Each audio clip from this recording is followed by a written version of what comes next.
Hello കൂട്ടുകാരെ, നിങ്ങൾക്ക് എല്ലാവർക്കും സുഖം തന്നെയല്ലേ? ഇന്ന് നമുക്ക് പുതിയൊരു പാഠം പഠിച്ചാലോ? 10ാം ക്ലാസ്സിലെ കേരള പാഠാവലിയിലെ രണ്ടാമത്തെ പാഠമായ ഉള്ളിലാണെപ്പോഴും ഉണ്മതാൻ എന്ന പോൽ എന്ന പാഠഭാഗത്തിന്റെ മൂന്നാമത്തെ പാഠമായ തേൻ എന്ന പാഠഭാഗമാണ് നമ്മൾ ഇന്ന് പഠിക്കാൻ പോകുന്നത്. നിങ്ങൾ ആദ്യമായാണ് ഈ ചാനൽ കാണുന്നതെങ്കിൽ ചാനൽ സബ്സ്ക്രൈബ് ചെയ്യാനും നിങ്ങളുടെ കൂട്ടുകാരുമായി ഷെയർ ചെയ്യാനും മറക്കരുത് കേട്ടോ. 2010 പുറത്തിറങ്ങിയ തേൻ ഒരു തുർക്കി സിനിമയാണ്. സെമി കപ്ലനോഗു സംവിധാനം ചെയ്ത ഈ സിനിമ ബെർലിൻ അന്താരാഷ്ട്ര ചലച്ചിത്രോത്സവത്തിൽ ഗോൾഡൻ ബെയർ പുരസ്കാരം നേടിയിട്ടുണ്ട്. സ്വർഗത്തിലെ കുട്ടികൾ എന്ന വിജയകുമാർ ബ്ലാത്തൂരിന്റെ ലേഖനത്തിൽ നിന്ന് എടുത്തതാണിത്. 6 വയസ്സുള്ള യൂസഫ് എന്ന ബാലന്റെ ജീവിത പശ്ചാത്തലമാണ് ഈ കഥയുടെ പ്രമേയം. എങ്കിൽ നമുക്ക് പാഠഭാഗത്തിലേക്ക് പോയാലോ? സ്ക്രീനിൽ നിന്നിറങ്ങി നടക്കുമ്പോൾ വഴിയരികിൽ ചെടികൾ, ചെടികളിൽ പൂക്കൾ, പൂക്കളിൽ തേനീച്ചകൾ. തേൻ. നിഴൽ ചാർത്തുകൾ നിറഞ്ഞ വന്യ നിശബ്ദതയിൽ പടുകൂറ്റൻ മരങ്ങൾക്കിടയിലൂടെ തന്റെ കുതിരയുമായി അലഞ്ഞു നടന്നു വരുന്ന ഗ്രാമീണനായ യാക്കൂബിലാണ് സെമി കപ്ലനോഗു സംവിധാനം ചെയ്ത 2010 പുറത്തിറക്കിയ തേൻ ബാൽ എന്ന ടർക്കിഷ് സിനിമ ആരംഭിക്കുന്നത്.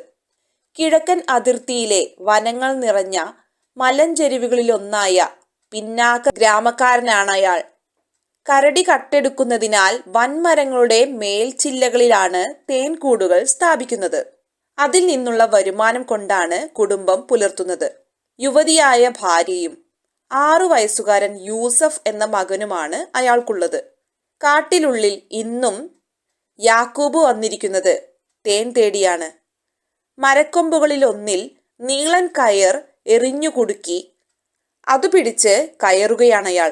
മുകളിലെത്തും മുമ്പ് കമ്പ് പാതി അടർന്നു. യാക്കൂബ് താഴോട്ട് വീഴുകയാണ്. ഇടയ്ക്കെങ്ങോ തടഞ്ഞ കയറിൽ തൂങ്ങി മരണത്തിനും ജീവിതത്തിനുമിടയിൽ ആടി നിൽക്കുന്ന യാക്കൂബിന്റെ മുഖത്തിന്റെ സമീപ ദൃശ്യം നമ്മുടെ ഹൃദയമിടിപ്പ് കൂട്ടുക തന്നെ ചെയ്യും. മരക്കൊമ്പ് അടരുന്ന ശബ്ദത്തോടെ ദൃശ്യം ഇരുട്ടിലേക്ക് മാഞ്ഞ് ടൈറ്റിലുകൾ തെളിയുന്നു. യാക്കൂബിലൂടെയാണ് ഈ ടർക്കിഷ് സിനിമ ആരംഭിക്കുന്നത് അല്ലേ? അയാൾ വനത്തിലൂടെ നടന്നു പോവുകയാണ്. അയാൾ ഒരു പിന്നാക്ക ഗ്രാമക്കാരനാണ്. അയാൾക്ക് എന്താണ് ജോലി?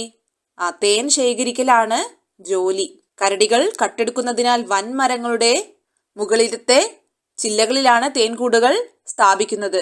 അങ്ങനെ തേൻ വിറ്റ് കൊണ്ട് കിട്ടുന്ന വരുമാനം കൊണ്ടാണ് അദ്ദേഹം കുടുംബം പുലർത്തുന്നത്. യുവതിയായ ഭാര്യയും 6 വയസ്സുകാരൻ യൂസഫ് എന്ന മകനുമാണ് അയാൾക്കുള്ളത്. ഒരു മരക്കൊമ്പിൽ നീളൻ ഒരു കയർ എറിഞ്ഞുകൊടുത്ത് അതിൽ പിടിച്ച് കയറുകയാണ് അയാൾ. പെട്ടെന്ന് കൊമ്പൊടിയുന്നു. യാക്കൂബ് താഴേക്ക് വീഴുകയാണ്. എന്നാൽ എന്തോ തടഞ്ഞ് കയറിൽ തൂങ്ങി മരണത്തിനും ജീവിതത്തിനുമിടയിൽ ആടി നിൽക്കുന്ന യാക്കോബിന്റെ മുഖം കാണുമ്പോൾ നമ്മുടെ ഹൃദയമിടിപ്പ് കൂടുക തന്നെ ചെയ്യും. പാതി മുറിഞ്ഞു നിൽക്കുന്ന ആ മരക്കൊമ്പ് മുഴുവനായും അടർന്നു വീഴുന്ന ശബ്ദത്തോടെ ഇരുട്ടിലേക്ക് മാഞ്ഞ് കഥയുടെ ടൈറ്റിൽ തുടങ്ങുകയാണ്. അവിടെയാണ് കഥ ആരംഭിക്കുന്നത്. പുലർച്ചെ ഉറക്കത്തിൽ നിന്ന് സ്വപ്നം കണ്ടുണരുന്ന യൂസഫ് കിടക്കയിൽ പാതി മയക്കത്തിലുള്ള അച്ഛനോട് കണ്ട സ്വപ്നം വിശദീകരിക്കാൻ തുടങ്ങുമ്പോൾ അച്ഛൻ വിലക്കുന്നു. സ്വപ്നങ്ങളൊന്നും ഉറക്കെ പറയാൻ പാടില്ല, അവ അലിഞ്ഞില്ലാതായി പോകും. യൂസഫ് അച്ഛന്റെ കാതിൽ സ്വപ്നം മന്ത്രിക്കുന്നതാണ് നമ്മൾ പിന്നെ കാണുന്നത്. അവൻ കണ്ട സ്വപ്നം എന്താണെന്ന് നമ്മളും കേൾക്കുന്നില്ല. സംസാരിക്കുമ്പോൾ വിക്കുള്ള യൂസഫ് അതുകൊണ്ട് തന്നെ ലജ്ജാലുവും അന്തർമുഖനുമാണ്. ക്ലാസ്സിൽ പാഠങ്ങൾ ഉറക്കെ വായിക്കാൻ അവൻ ഒരിക്കലും സാധിക്കുന്നില്ല. ഒരു വാക്കിനപ്പുറം അവന് പറയാനാവുന്നില്ല. പക്ഷേ അച്ഛൻ അവനുമായി സംസാരിക്കാനുള്ള മാർഗം കണ്ടെത്തി കഴിഞ്ഞു. വളരെ പതുക്കെ, മന്ത്രണം പോലെ സംസാരിക്കുക. വേറെ ആരോടും യൂസഫ് സംസാരിക്കുന്നില്ല, അമ്മയോട് പോലും. ഈ ലോകത്തിൽ അവനെ തിരിച്ചറിഞ്ഞ ഒരാളേ ഉള്ളൂ, അത് അവന്റെ അച്ഛനാണ്. സ്കൂളിൽ അവന് കൂട്ടുകാരില്ല. പോകുന്നതും വരുന്നതും തനിച്ചാണ്. ചിലപ്പോൾ അച്ഛന്റെ പരുന്ത് മരച്ചില്ലകളിലൂടെ പറന്ന് അവന് വഴിക്കൂട്ടുകൂടും. വൃത്തിയായി പാഠം വായിക്കുന്നവർക്ക് നൽകുന്ന ബാഡ്ജുകൾ ഇട്ടുവച്ചിരിക്കുന്ന സ്ഫടികപാത്രത്തിലേക്ക് യൂസഫ് നോക്കിയിരിക്കാറുണ്ട്. അവനറിയാം അതണിയാൻ ഒരു നാളും അവന് കഴിയില്ലെന്ന്. ഒഴിവു സമയങ്ങളിൽ മറ്റു കുട്ടികൾ മുറ്റത്ത് ഓടിക്കളിക്കുമ്പോൾ യൂസഫ് സ്വപ്നങ്ങൾ കണ്ട് വിദൂരതയിലെ നീലമലകളിലേക്ക് നോക്കി ജാലകത്തിനരികിൽ ഇരിക്കും. യൂസഫ് കണ്ട ഒരു സ്വപ്നമാണല്ലേ ആദ്യം പറയുന്നത്. അങ്ങനെ ആ സ്വപ്നം കണ്ട് യൂസഫ് ഞെട്ടി എഴുന്നേൽക്കുകയാണ്. തൻ്റെ അച്ഛനോട് ധൃതിപ്പെട്ട് താൻ കണ്ട സ്വപ്നത്തെക്കുറിച്ച് പറയുകയാണ്. അപ്പോൾ അച്ഛൻ എന്താണ് പറയുന്നത്? സ്വപ്നങ്ങളൊന്നും ഇങ്ങനെ ഉറക്കെ പറയാൻ പാടില്ല, അവ അലിഞ്ഞ് ഇല്ലാതാകും. അപ്പോൾ യൂസഫ് അച്ഛൻ്റെ കാതുകളിൽ മന്ത്രണം പോലെ മെല്ലെ എന്തോ പറയുന്നുണ്ട്. യൂസഫിന് സംസാരിക്കുമ്പോൾ വിക്കുണ്ട്. അതുകൊണ്ട് തന്നെ അവൻ വളരെ ലജ്ജാലുവും അന്തർമുഖനുമാണ്. അവന് സ്കൂളിലും ഒന്നും കൂട്ടുകാരില്ല. സ്കൂളിലേക്ക് പോകുന്നതും വരുന്നതുമെല്ലാം തനിച്ചാണ്. ചിലപ്പോൾ അച്ഛൻ്റെ പരുന്ത് അവന് കൂട്ടായി പോകാറുണ്ട്. അവന് വിക്കുള്ളത് കൊണ്ട് തന്നെ അച്ഛനൊരു സംസാരിക്കാൻ ഒരു മാർഗം കണ്ടെത്തി കഴിയുകയാണ്. എന്താണ്? വളരെ പതുക്കെ മന്ത്രണം പോലെ സംസാരിക്കുക. യൂസഫ് അധികം ആരോടും സംസാരിക്കാറില്ല. അവൻ്റെ അമ്മയോട് പോലും അവൻ അധികം സംസാരിക്കാറില്ല. അവൻ അച്ഛനോട് മാത്രമാണ് സംസാരിക്കാറുള്ളത്. അവനെല്ലാം അവൻ്റെ അച്ഛൻ മാത്രമാണ്. അച്ഛനും മകനും തമ്മിലുള്ള ഒരു വലിയ ആത്മബന്ധം നമുക്ക് ഈ കഥയിലുടനീളം കാണാൻ സാധിക്കും. വിക്കുള്ളത് കൊണ്ട് തന്നെ യൂസഫിന് അറിയാം അവന് പാഠങ്ങളൊന്നും നല്ല വൃത്തിയായി വായിക്കാൻ സാധിക്കില്ല എന്ന്. പാഠങ്ങൾ നന്നായി വൃത്തിയായി വായിക്കുന്നവർക്ക് സ്കൂളിലൊരു ബാഡ്ജ് കൊടുക്കാറുണ്ട്. അതിട്ട് വെച്ചിരിക്കുന്ന സ്ഫടിക പാത്രത്തിൽ അവനിങ്ങനെ നിരാശനായി നോക്കി നിൽക്കും. കാരണം അവനറിയാം അവനൊരിക്കലും അത് കിട്ടില്ല എന്ന്. അവന് കൂട്ടുകാരാരുമില്ല. അതുകൊണ്ട് തന്നെ മറ്റു കുട്ടികൾ സ്കൂളിൽ ഓടിക്കളിക്കുമ്പോൾ അവൻ എന്തൊക്കെയോ സ്വപ്നം കണ്ട് ദൂരെയുള്ള നീലമലകളിലേക്ക് നോക്കി ജനലിനടുത്ത് ഇരിക്കും. മരപ്പലകൾ കൊണ്ട് തേൻകൂടുകൾ പണിയുന്ന അച്ഛൻ്റെ പണിപ്പുരയിൽ ഒരു നാൾ അവനൊരു തടിക്കഷ്ണം ചെത്തിയൊരുക്കിയത് കാണുന്നു.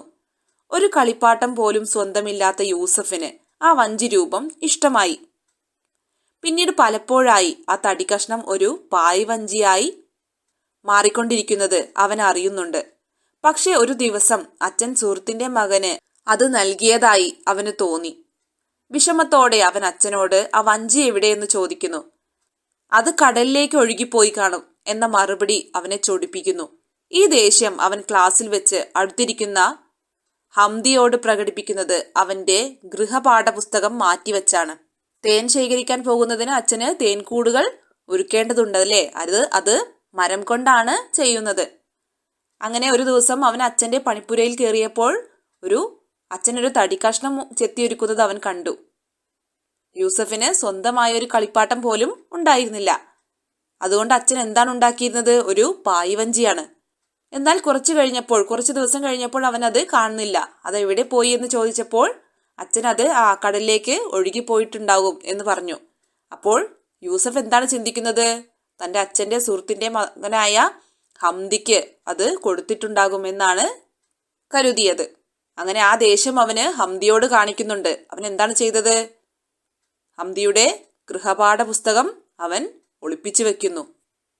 അച്ഛനും മകനും തമ്മിൽ അസാധാരണമായ ഒരു അടുപ്പമുണ്ട്.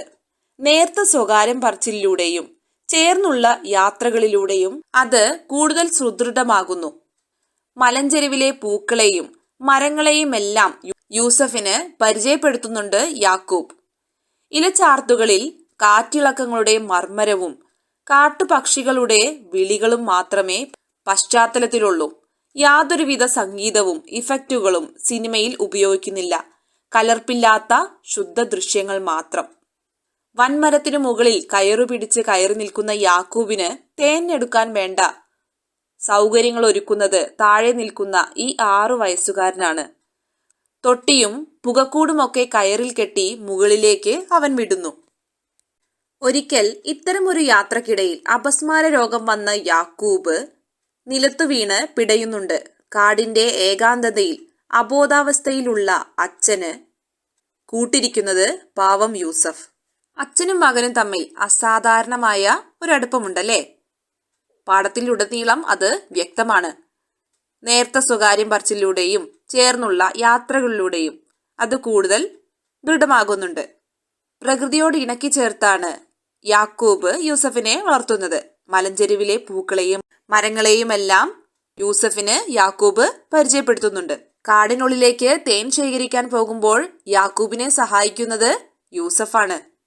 വലിയ മരത്തിൻ മുകളിൽ കയറി നിൽക്കുന്ന യാക്കൂബിന് തേൻ എടുക്കാൻ വേണ്ട സൗകര്യങ്ങളെല്ലാം ചെയ്തു കൊടുക്കുന്നത് താഴെ നിൽക്കുന്ന ഈ 6 വയസ്സുകാരനാണ്. ഒരിക്കൽ യാക്കൂബിന് അപസ്മാര രോഗം വന്ന് അബോധാവസ്ഥയിലാകുന്നുണ്ട്. അപ്പോൾ ആ കാടിന്റെ ഏകാന്തതയിൽ തന്റെ അച്ഛന് കൂട്ടിരിക്കുന്നത് പാവം യൂസഫാണ്. തേൻ ക്ഷാമം രൂക്ഷമായിരിക്കുന്നു. തേനീച്ചകളെല്ലാം എങ്ങോട്ട് പോകുന്നു എന്ന് യാക്കൂബ് അത്ഭുതപ്പെടുന്നു. തേൻ തേടി വിദൂര വനാന്തർ ഭാഗത്തേക്ക് ഒരു നാൾ അയാൾ യാത്ര പുറപ്പെടുന്നു. അച്ഛൻ പോയതിനു ശേഷം ഭക്ഷണം കഴിക്കാൻ മടിയനായ യൂസഫിനെ അമ്മ ശാസിക്കുന്നുണ്ട്. തീൻമേശമേൽ അവന്റെ പാൽ അമ്മ കാണാതെ കുടിച്ച് അവനെ പലപ്പോഴും രക്ഷിക്കാറ് അച്ഛനാണ്. ദിവസങ്ങൾ കഴിഞ്ഞിട്ടും തേൻകൂട് വെക്കാൻ പോയ യാക്കൂബ് തിരിച്ചെത്തുന്നില്ല. അച്ഛന്റെ വരവിനായി കാത്തിരിക്കുകയാണ് യൂസഫ്. അവന് മിണ്ടാനും പറയാനും കൂട്ട് അച്ഛൻ മാത്രമാണ്. പലരോടും അന്വേഷിച്ചപ്പോൾ നല്ല സ്ഥലം തേടി യാക്കൂബ് നടക്കുന്നത് കണ്ടവരുണ്ടെന്നറിഞ്ഞു. അങ്ങനെ തേൻ ക്ഷാമം രൂക്ഷമായിരിക്കുകയാണ്. എവിടെയും തേൻ കിട്ടാനില്ല. അപ്പോൾ യാക്കൂബ് തേൻ തേടി ദൂരെയുള്ള കാടിന്റെ ഉൾഭാഗത്തേക്ക് അദ്ദേഹം യാത്ര പുറപ്പെടുകയാണ്. അച്ഛൻ പോയപ്പോൾ യൂസഫ് ഏകാന്തനാകുന്നു. അവന് മിണ്ടാനും പറയാനും ആരുമില്ല. അവനുണ്ടായിരുന്ന ഏക കൂട്ട് അച്ഛൻ മാത്രമായിരുന്നു. അവൻ അച്ഛനോട് മാത്രമായിരുന്നു സംസാരിച്ചിരുന്നത് അല്ലേ? യൂസഫിന് ഭക്ഷണം കഴിക്കാൻ വളരെ മടിയാണ്. അതിന് അമ്മ അവനെ ചീത്ത പറയുന്നുണ്ട്. തീന്മേശയിൽ പാല് വെക്കുമ്പോൾ ആ പാല് കുടിച്ച് അവനെ അമ്മയുടെ ശാസനത്തിൽ നിന്നും രക്ഷിച്ചിരുന്നത് അച്ഛനായിരുന്നു. അവനതെല്ലാം ഓർക്കുന്നുണ്ട്. അങ്ങനെ ഒരുപാട് ദിവസങ്ങൾ കഴിഞ്ഞിട്ടും തേൻ ശേഖരിക്കാൻ പോയ യാക്കൂബ് തിരിച്ചെത്തുന്നില്ല. പല ഭാഗങ്ങളിലായി യാക്കൂബിനെ കണ്ടവരുണ്ട് എന്ന് അവർക്ക് വിവരം ലഭിക്കുന്നുണ്ട്. ഒരു ദിവസം അച്ഛന്റെ കിടപ്പുമുറിയുടെ തിരശീലക്കടിയിൽ മനോഹരമായ പായ്വഞ്ചി കളിപ്പാട്ടം അവൻ കണ്ടെത്തുന്നു. ഹംദിയെ താൻ തെറ്റിദ്ധരിച്ച് അധ്യാപകന്റെ കയ്യിൽ നിന്ന് കിഴുക്ക് വാങ്ങിക്കൊടുത്തതിൽ യൂസഫിന് വിഷമമുണ്ട്. അവൻ ഹംദിയുടെ വീട്ടിലെത്തി ഉറങ്ങിക്കിടക്കുന്ന അവന്റെ കിടക്കക്കരികിൽ ആ തോണി കൊണ്ടുവയ്ക്കുന്നു. അച്ഛൻ മരം കൊണ്ടൊരു പായ്വഞ്ചി കളിപ്പാട്ടം ഉണ്ടാക്കിയിരുന്നു. എന്നാൽ ഒരു ദിവസം കാണാതായപ്പോൾ യൂസഫ് വിചാരിച്ചു അത് അച്ഛന്റെ സുഹൃത്തിന്റെ മകനായ ഹംദിക്ക് കൊടുത്തിട്ടുണ്ടാകുമെന്ന്. അതിന്റെ ദേഷ്യത്തിൽ അവൻ ഹംദിയുടെ പാഠപുസ്തകം ഒളിപ്പിച്ചു വെക്കുന്നുണ്ട്. അങ്ങനെ ഹംദിക്ക് അധ്യാപകന്റെ കയ്യിൽ നിന്ന് നല്ല കിഴുക്കും കിട്ടുന്നുണ്ട്. എന്നാൽ ഒരിക്കൽ അച്ഛന്റെ മുറിയിലേക്ക് പോയപ്പോൾ അവൻ അവിടെ നിന്ന് ആ പായ്വഞ്ചി കളിപ്പാട്ടം കണ്ടെത്തുന്നു. അപ്പോൾ അവന് കുറ്റബോധം, പശ്ചാത്താപം തോന്നുന്നുണ്ടല്ലേ. അപ്പൊ അവൻ എന്താണ് ചെയ്യുന്നത്? ഹംദിയുടെ വീട്ടിലെത്തി ഉറങ്ങിക്കിടക്കുന്ന അവന്റെ കിടക്കക്കരികിൽ ആ തോണി കൊണ്ടുവയ്ക്കുന്നുണ്ട്. ഇതിലൂടെ അവന്റെ നിഷ്കളങ്കത വ്യക്തമാകുന്നുണ്ട്. അച്ഛൻ വരുമ്പോൾ നൽകാനായി പലഹാരങ്ങൾ നിർമ്മിക്കുന്ന അമ്മയ്ക്ക് കോഴിക്കൂട്ടിൽ നിന്ന് മുട്ടകൾ എടുത്തുകൊണ്ടുപോയി നൽകുന്നത് യൂസഫാണ്. വിശപ്പ് അകറ്റുന്നതിനപ്പുറം ഭക്ഷണത്തിലെ രുചികളെയും പോഷകങ്ങളെയും കുറിച്ചും തേനും പാലും മുട്ടയും കഴിക്കുന്നതിനെ കുറിച്ചുമുള്ള പ്രസ്താവനകൾ ഈ സിനിമയിൽ മറ്റൊരർത്ഥത്തിലാണ് ഉപയോഗിച്ചിരിക്കുന്നത്. ജീവസുറ്റതാക്കുന്ന പ്രകൃതി എന്ന പോഷണത്തെക്കുറിച്ചാണ് കപ്ലനോഗു പറയുന്നത്. അച്ഛന്റെ വരവിനായി കാത്തിരിക്കുകയാണ് യൂസഫ്. അവന് മിണ്ടാനും പറയാനും കൂട്ട് അച്ഛൻ മാത്രമാണ്. അച്ഛൻ വരുമ്പോൾ നൽകാനായി അമ്മ പലഹാരം ഉണ്ടാക്കുന്നുണ്ടല്ലേ. അതിന് കോഴിക്കൂട്ടിൽ നിന്ന് മുട്ടകൾ എടുത്തു കൊണ്ടുപോയി നൽകുന്നത് യൂസഫാണ്. വിശപ്പ് അകറ്റുന്നതിനപ്പുറം ഭക്ഷണത്തിലെ രുചികളെയും പോഷകങ്ങളെയും കുറിച്ചും തേനും പാലും മുട്ടയും കഴിക്കുന്നതിനെ കുറിച്ചുള്ള പ്രസ്താവനകളെല്ലാം ഈ സിനിമയിൽ മറ്റൊരർത്ഥത്തിലാണ് ഉപയോഗിച്ചിരിക്കുന്നത്.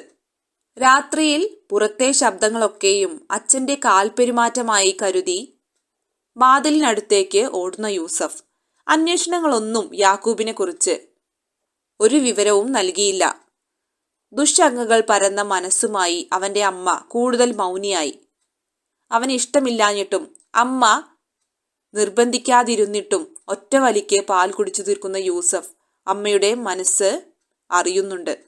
യൂസഫ് തന്റെ അച്ഛനായ യാക്കൂബിന്റെ വരവിനായി കാത്തിരിക്കുകയാണ്. ഇവര് യാക്കൂബിനായി അന്വേഷിക്കുന്നുണ്ടെങ്കിലും ഒരു വിവരവും ലഭിക്കുന്നില്ല. അങ്ങനെ അമ്മയുടെ മനസ്സിൽ എന്തൊക്കെയോ ദുശങ്കകൾ, സംശയങ്ങൾ നിറയുന്നുണ്ട്. അവന് പാല് കുടിക്കാൻ ഇഷ്ടമല്ല അല്ലേ? അമ്മ നിർബന്ധിക്കാറാണ് പതിവ്. എന്നാൽ ഇതൊന്നുമില്ലാതെയും അവൻ പാല് കുടിച്ചു തീർക്കുന്നു. കാരണം അമ്മയുടെ മനസ്സ് അവൻ അറിയുന്നുണ്ട്. അമ്മ കൂടുതൽ മൗനിയായിരിക്കുന്നു. അമ്മയ്ക്ക് എന്തൊക്കെയോ സംശയങ്ങളും ദുശ്ചിന്തകളും തോന്നി തുടങ്ങിയിരിക്കുന്നു. തൻ്റെ ഭർത്താവിനെ കാണാനില്ല. പോയ അദ്ദേഹം ഇതുവരെ തിരിച്ചു വന്നിട്ടില്ല. ഗ്രാമീണർ വിവരം പറയുന്നു. യാക്കൂബിന് അപകടം സംഭവിച്ചിരിക്കുന്നു. മൃതശരീരം കൊണ്ടുവരാനായി കുറെ പേർ കാട്ടിലേക്ക് പുറപ്പെടുകയാണ്. ഈ വിവരമൊന്നും അറിയാതെ രാവിലെ സാധാരണ പോലെ യൂസഫ് സ്കൂളിലേക്ക് പോയതാണ്. അന്ന് എല്ലാ ദിവസത്തെയും പോലെ പാഠം ഉറക്കെ വായിക്കാൻ അവന് കഴിഞ്ഞില്ല. പക്ഷേ വായിച്ചു തീർന്നപ്പോൾ എല്ലാ കുട്ടികളും കൈയടിച്ചതും ബാഡ്ജ് തന്നെ അണിയിക്കുന്നതും എന്തിനാണെന്ന് അവന് മനസ്സിലായില്ല. ക്ലാസ് വിട്ട് വീട്ടിലെത്തിയ യൂസഫ് ദൂരെ നിന്നു തന്നെ വീട്ടിൽ ആൾക്കാർ കൂടിയിരിക്കുന്നത് കാണുന്നുണ്ട്. അവന് കാര്യം മനസ്സിലായി. തൻ്റെ പ്രിയപ്പെട്ട അച്ഛന് എന്തോ അപകടം പിണഞ്ഞിരിക്കുന്നു. അവൻ കാട്ടിനുള്ളിലേക്ക് കുതിച്ചോടി. അവൻ്റെ പരുന്ത് കാട്ടിയ വഴികളിലൂടെ, കൊടുങ്കാട്ടിലെ വിജനതയിലൂടെ അവൻ അങ്ങുമിങ്ങും അന്വേഷിച്ചു നടക്കുകയാണ്. പതുക്കെ രാത്രി പരന്നു. ഇരുളും തണുപ്പും പൊതിഞ്ഞ വിജനതയിൽ ഒരു മഹാവൃക്ഷത്തിന്റെ കീഴിലെ വേർപടർപ്പുകൾക്കിടയിൽ ഗർഭപാത്രത്തിലെന്ന പോലെ ചുരുണ്ടുകിടന്ന് തളർന്നുറങ്ങുന്ന കുഞ്ഞു യൂസഫിൽ ഈ സിനിമ അവസാനിക്കുന്നു. പതിവ് പോലെ യൂസഫ് സ്കൂളിലേക്ക് പോവുകയാണ്. അങ്ങനെ അവന് വിക്കുള്ളത് കൊണ്ട് തന്നെ പാഠഭാഗം അവന് നന്നായി വായിക്കാൻ കഴിയുന്നില്ല. മുഴുവനായി വായിച്ചു തീർക്കാൻ അവന് സാധിക്കുന്നില്ല. എന്നാൽ വായിച്ചു തീർന്നപ്പോൾ എല്ലാ കുട്ടികളും കൈയടിക്കുന്നു. അധ്യാപകൻ വായനയ്ക്കുള്ള ബാഡ്ജ് തനിക്ക് ഒരിക്കലും കിട്ടില്ല എന്ന് വിചാരിച്ചിരുന്ന ആ ബാഡ്ജ് അവന് നൽകുന്നു. എന്നാൽ ഇതെല്ലാം എന്തിനാണ് ഇവർ ചെയ്യുന്നതെന്ന് അവന് മനസ്സിലായില്ല. ക്ലാസ് വിട്ട് വീട്ടിലെത്തി യൂസഫ് എന്താണ് കാണുന്നത്? തൻ്റെ വീടിന് മുന്നിൽ കുറെ ആളുകൾ കൂടിയിരിക്കുന്നു. അപ്പോൾ തൻ്റെ അച്ഛൻ എന്തോ അപകടം സംഭവിച്ചു എന്ന് ആ കുഞ്ഞു മനസ്സുള്ള യൂസഫിന് മനസ്സിലാകുന്നു. തൻ്റെ പരുന്തി കാട്ടിയ വഴിയിലൂടെ, കൊടുങ്കാട്ടിലെ വിജനതയിലൂടെ അവൻ അങ്ങുമിങ്ങും തൻ്റെ അച്ഛനെ അന്വേഷിച്ച് നടക്കുകയാണ്. പതുക്കെ രാത്രി പരന്നു.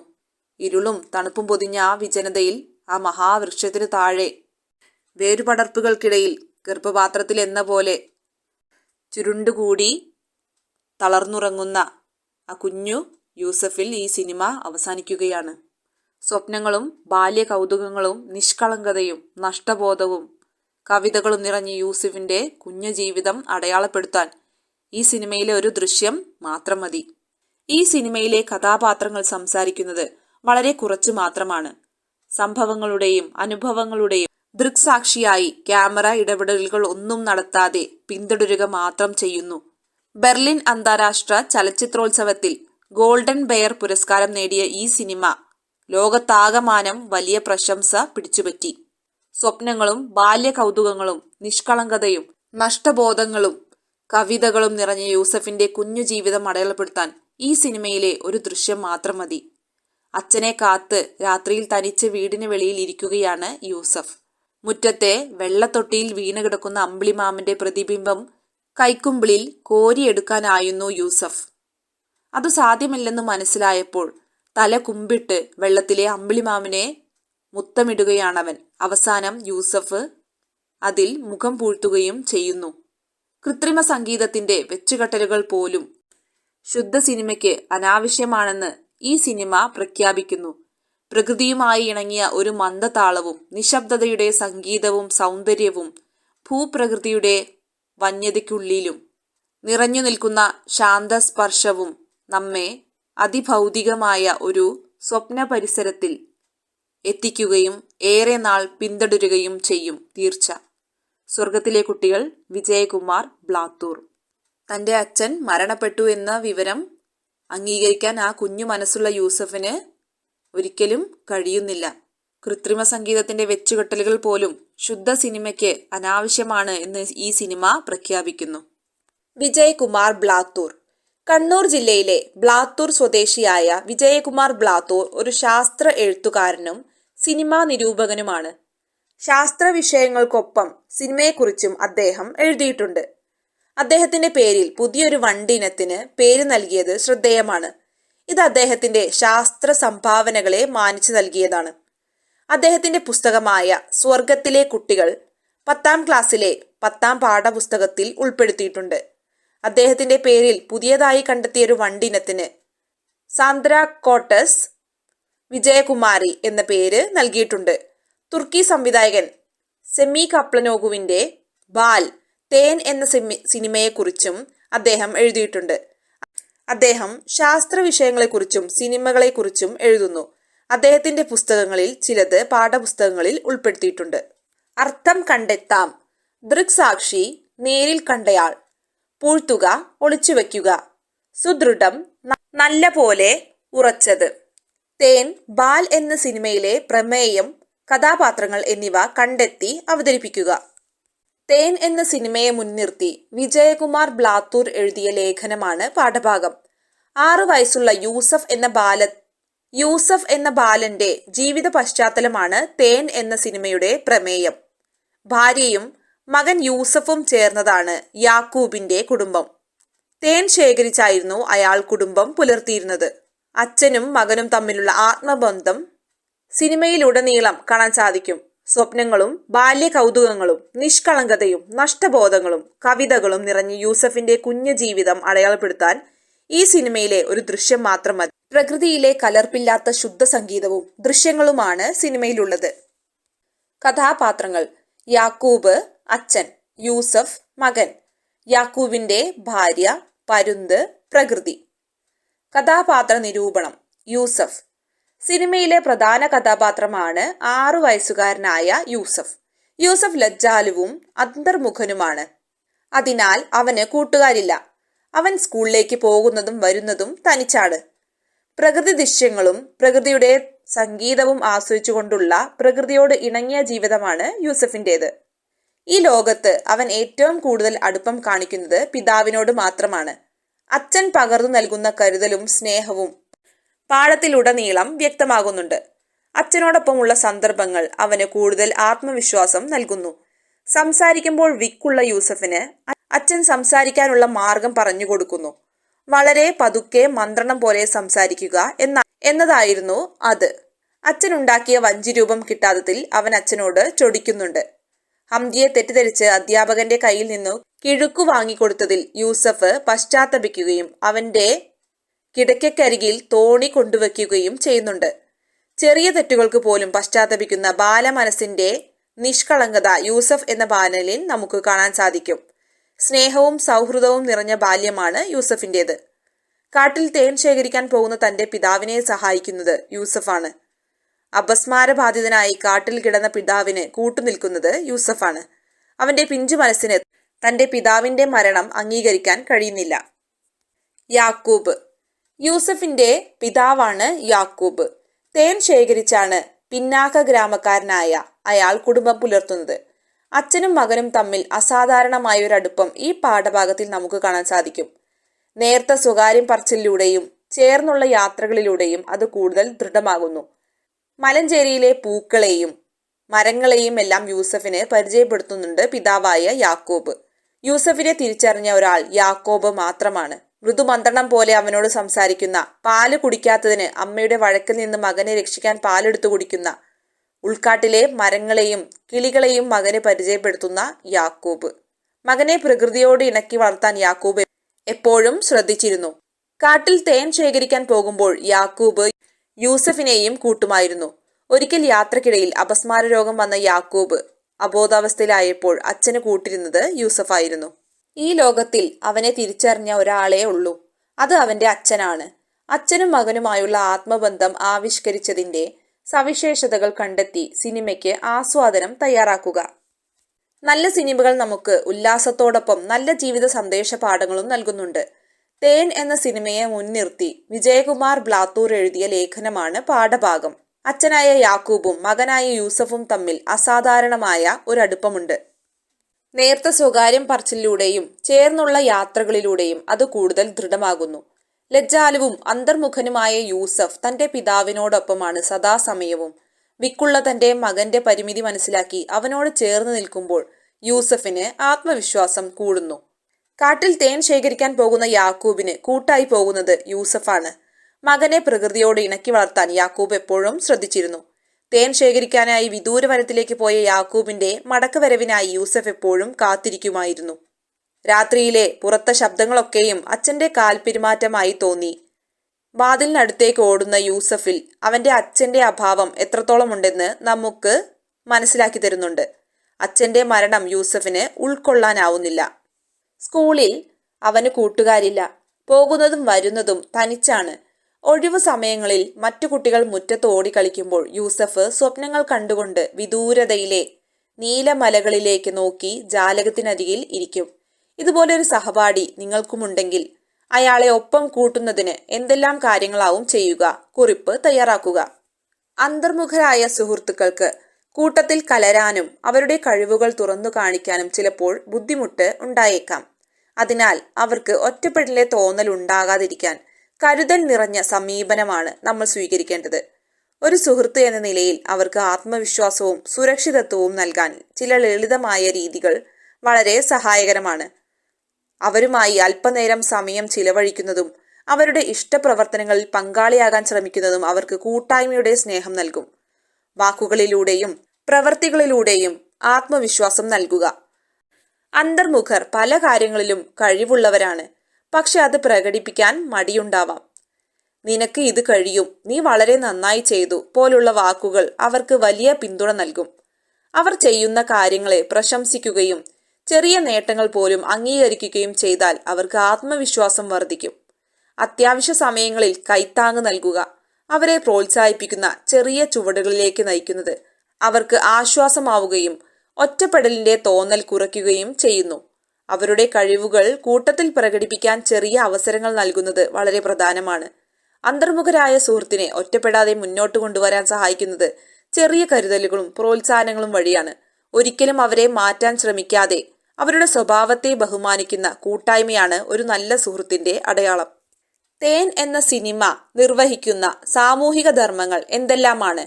താഴെ കൊടുത്തിരിക്കുന്നവയ്ക്കൊപ്പം കൂടുതൽ ആശയങ്ങൾ ഉൾപ്പെടുത്തി സ്വാഭിപ്രായം വിശദമാക്കുക. വ്യക്തിബന്ധങ്ങളുടെ ഇഴടുപ്പം, പ്രകൃതിയും മനുഷ്യനും ഒത്തിണങ്ങിയ ജീവിതം. പിന്നെ നമുക്കെന്തെല്ലാം കൂട്ടിച്ചേർക്കാം?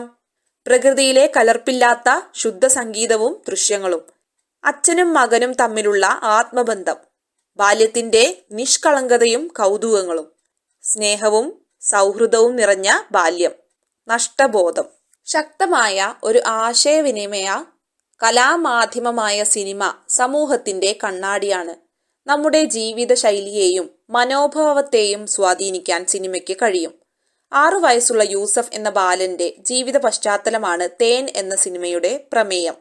യാക്കോബിനെയും അദ്ദേഹത്തിന്റെ കുടുംബത്തെയും പോറ്റുന്നത് കാടാണ്. ചിത്രത്തിൽ പശ്ചാത്തല സംഗീതമായി ഉപയോഗിച്ചിരിക്കുന്നത് പ്രകൃതിയിൽ നിന്നുള്ള യഥാർത്ഥ ശബ്ദങ്ങളാണ്. ഇലച്ചാർത്തുകളിൽ കാറ്റിളക്കങ്ങളുടെ മർമ്മരവും കാട്ടുപക്ഷികളുടെ വിളികളും മാത്രമേ പശ്ചാത്തലത്തിലുള്ളൂ. പ്രകൃതിയിലെ കലർപ്പില്ലാത്ത ശുദ്ധ സംഗീതവും ദൃശ്യങ്ങളുമാണ് സിനിമയിൽ ഉപയോഗിച്ചിരിക്കുന്നത്. മലഞ്ചെരുവിലൂടെയുള്ള യാത്ര, പക്ഷികളുടെ വിളി, ഇലകളുടെ മർമ്മരം എന്നിങ്ങനെ ആസ്വാദ്യങ്ങൾ സിനിമയിൽ ധാരാളമുണ്ട്. പ്രകൃതി ദൃശ്യങ്ങളും പ്രകൃതിയുടെ സംഗീതവും ആസ്വദിച്ചു കൊണ്ടുള്ള യാത്ര കാഴ്ചക്കാരനിൽ ആനന്ദം നിറയ്ക്കും എന്നുള്ള കാര്യത്തിൽ സംശയമില്ല. സിനിമയിൽ ഊഷ്മളമായ കുടുംബാന്തരീക്ഷവും ബന്ധങ്ങളുടെ തീവ്രതയും വ്യക്തമാക്കുന്നുണ്ട്. വിദ്യാഭ്യാസം, മാനവിക മൂല്യങ്ങളുടെ സംരക്ഷണം എന്നിവയുടെ പ്രാധാന്യം വ്യക്തമാക്കുന്നുണ്ട് ഈ സിനിമ. സ്വപ്നങ്ങളും ബാല്യ കൗതുകങ്ങളും നിഷ്കളങ്കതയും നഷ്ടബോധങ്ങളും കവിതകളും നിറഞ്ഞ യൂസഫിന്റെ കുഞ്ഞു ജീവിതം അടയാളപ്പെടുത്താൻ ഈ സിനിമയിലെ ഒരു ദൃശ്യം മാത്രം മതി. ഇലച്ചാർത്തുകളിൽ കാറ്റിളക്കങ്ങളുടെ മർമ്മരവും കാട്ടുപക്ഷികളുടെ വിളികളും മാത്രമേ പശ്ചാത്തലത്തിലുള്ളൂ. കാറ്റിന്റെ ഇളക്കം കാറ്റിളക്കം എന്നും കാട്ടിലെ പക്ഷികൾ കാട്ടുപക്ഷികൾ എന്നും സമാസിച്ച് എഴുതിയപ്പോഴുണ്ടായ മേന്മകൾ എന്തെല്ലാം? ഇത്തരത്തിലുള്ള കൂടുതൽ പദങ്ങൾ കണ്ടെത്തുക. ആദ്യമായി ഇങ്ങനെ സമാസിച്ചെഴുതുമ്പോഴുണ്ടാകുന്ന ഗുണങ്ങൾ എന്തെല്ലാമാണെന്ന് നമുക്ക് നോക്കാം. ആശയം കുറച്ച് വാക്കുകളിൽ വ്യക്തമായി പറയാൻ സാധിക്കും. ഭാഷയെ മനോഹരവും സംക്ഷിപ്തവുമാക്കാൻ കഴിയും. നമുക്ക് ഉദാഹരണം നോക്കാം. മരത്തിന്റെ കൊമ്പ്, മരക്കൊമ്പ്. 2 പദങ്ങൾ ചേർന്ന് ഇടയിലെ നിർദ്ദേശ പദം അതായത് മരത്തിന്റെ ന്റെ എന്ന നിർദ്ദേശ പദം ഒഴിവാക്കി ഒറ്റ പദമായി മാറുന്നു. മരത്തിന്റെ കൊമ്പ് എന്നുള്ളത് മരക്കൊമ്പ് എന്നാകുമ്പോൾ അതിന്റെ ആശയം കുറച്ച് വാക്കുകളിൽ നമുക്ക് വ്യക്തമായി പറയാൻ സാധിക്കുന്നു. പിന്നെ അത് ഭാഷയെ കൂടുതൽ മനോഹരവും ആക്കുന്നുണ്ട്. കൂടുതൽ ഉദാഹരണങ്ങൾ നോക്കിയാലോ? പൂവിന്റെ മണം, പൂമണം. പക്ഷിയുടെ കൂട്, പക്ഷിക്കൂട്. കാലിന്റെ പെരുമാറ്റം, കാൽപെരുമാറ്റം. മരത്തിന്റെ ചില്ല, മരച്ചില്ല. ഇവിടെയും ന്റെ, യുടെ എന്നീ ഇടനില പദങ്ങൾ ഒഴിവാക്കി ഒന്നായി ചേരുമ്പോൾ സമാസപദം ലഭിക്കുന്നുണ്ട്. സ്കൂളിലെ ചലച്ചിത്രമേളയിൽ പ്രദർശിപ്പിക്കുന്ന സിനിമകളെ പരിചയപ്പെടുത്താനായി സിനോപ്സിസ് തയ്യാറാക്കുക. നമുക്ക് ബാൽ, തേൻ എന്ന ഈ പടത്തിന്റെ ഒരു സിനോപ്സിസ് തയ്യാറാക്കിയാലോ? തേൻ, ബാൽ. സംവിധാനം സെമി കാപ്ലനോഗ്ലു. ഛായാഗ്രഹണം ബാരിസ് ഓഫ് ബിസർ. ഭാഷ ടർക്കിഷ്, തുർക്കി. സമയം 120 മിനിറ്റ്. അന്തർമുഖനും ഏകാഗിയുമായ 6 വയസ്സുകാരൻ യൂസഫും പിതാവ് യാക്കൂബും തമ്മിലുള്ള ആത്മബന്ധത്തിന്റെ കഥ പറയുന്ന ചിത്രമാണ് ബാൽ. യാക്കൂബ് തേൻകൂടുകൾ സ്ഥാപിച്ച് തേൻ ശേഖരിച്ച് ഉപജീവനം നടത്തുന്ന ഒരു പിന്നാക്ക ഗ്രാമക്കാരനാണ്. ഒരിക്കൽ അയാളുടെ തേനീച്ചകൾ അപ്രത്യക്ഷമാകുന്നു. ഉപജീവനത്തിന് വഴിയില്ലാതായതോടെ വനാന്തരങ്ങളിലേക്ക് തേനീച്ചകളെ തേടി പോകുന്ന യാക്കോബിനെ കാത്തിരിക്കുന്ന യൂസഫിന്റെ ഉള്ളിലുള്ള സംഘർഷങ്ങളെയാണ് സിനിമ അടയാളപ്പെടുത്തുന്നത്. അവന്റെ അച്ഛനാണ് അവനെല്ലാം. അച്ഛന്റെ മരണം അവൻ ഒരിക്കലും അംഗീകരിക്കാൻ കഴിയുന്നില്ല. അച്ഛനെ അന്വേഷിച്ച് കാട്ടിലൂടെ നടന്ന് അവസാനം ഇരുളും തണുപ്പും പൊതിഞ്ഞ ഒരു മഹാവൃക്ഷത്തിന്റെ കീഴിലെ വേരുപടർപ്പുകൾക്കിടയിൽ ഗർഭപാത്രത്തിൽ എന്ന പോലെ ചുരുണ്ടു കിടന്ന് തളർന്നുറങ്ങുന്ന കുഞ്ഞു യൂസഫിലാണ് സിനിമ അവസാനിക്കുന്നത്. മനുഷ്യനും പ്രകൃതിയും തമ്മിലുള്ള ഇണക്കവും പൊരുത്തവും സംവിധായകൻ സിനിമയിൽ വരച്ചിടുന്നു. ഇന്റർനാഷണൽ ഫിലിം ഫെസ്റ്റിവലിൽ പ്രദർശിപ്പിച്ച ബാൽ എന്ന സിനിമ ഗോൾഡൻ ബെയർ അവാർഡ് നേടിയിട്ടുണ്ട്. ഓസ്കാർ അവാർഡിനുള്ള തുർക്കിയുടെ ഔദ്യോഗിക നോമിനേഷൻ ലഭിച്ച സിനിമയാണ് തേൻ. മറ്റൊരു വീഡിയോയുമായി നമുക്ക് വീണ്ടും കാണാം. താങ്ക്